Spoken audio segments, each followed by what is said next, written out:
Hello Warriors, this is Mrs. Teff in the library, and today I'm going to share with you how to utilize free online resources through the Arkansas State Library System. Once you have your web browser pulled up, you can either search for the Arkansas State Library, which is what I normally do, or you can enter in the exact URL, which is www.library.arkansas.gov.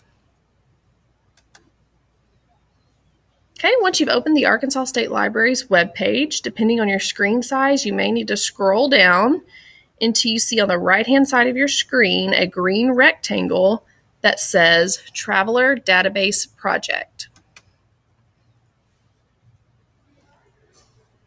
Okay, now on the left-hand side of your screen, you should see a man on a horse, and underneath him, there are multiple options for you to choose. You need to choose the third option, which says 2015-2016 Student Resources K through 12. Once you're here, you'll need to scroll down until you locate ProQuest Central. It'll be easy to remember because we go to Central Junior High. So ProQuest Central is closer towards the bottom than the top of the screen. Scrolling down, here it is, ProQuest Central.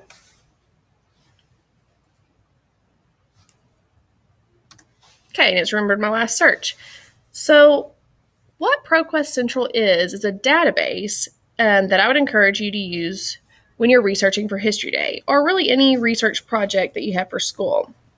A database is essentially just a structured set of data that's held in a computer, or in this case, it's housed online for you to utilize. This particular database covers more than 160 different subject areas and is the largest aggregated database of periodical content. It includes a diverse mix of information from scholarly journals, trade publications, magazines, newspapers, reports, and videos. So let's get started with an example. Let's say I'm researching Apollo 13.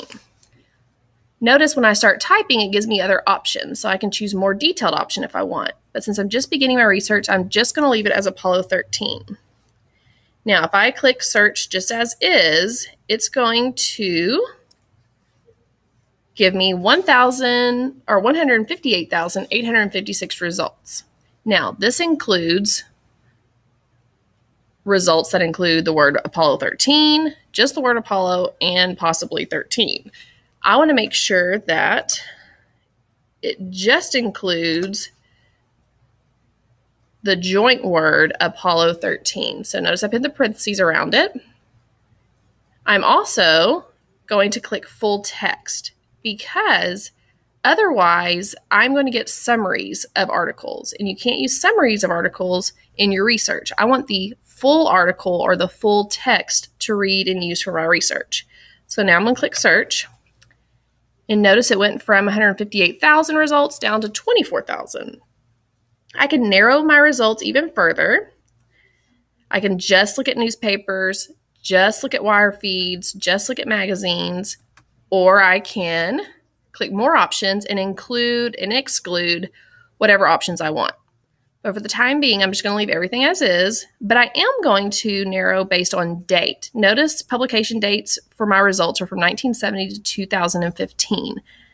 I know that this happened in 1970, so I'm going to click 1970 to 1979, where there are 15 records. Okay. The icons next to the article indicate what type of resource it is. So if I look over here, it's either a wire feed or a newspaper. Okay, and once I open it, I'll be able to tell which one it is. This one's title is Astronauts Land Safely in Crippled Apollo 13. Notice the date is from April 17th, 1970. So this would be considered a primary source because it happened during the time of the event. So I'm going to click. And here I can read the entire article. Okay. I can also click details and get all the bibliographic information that I need to be able to fill out my source analysis sheet, which will eventually allow you to fill out or complete your annotated bibliography. Notice it has the title, the author, the publication title. everything that I need. And actually, it wasn't a newspaper, it was a wire feed. Okay. And then I can go back and continue looking through my resources. I can also change the search results to look at just magazines, just newspapers, whatever it is I may need.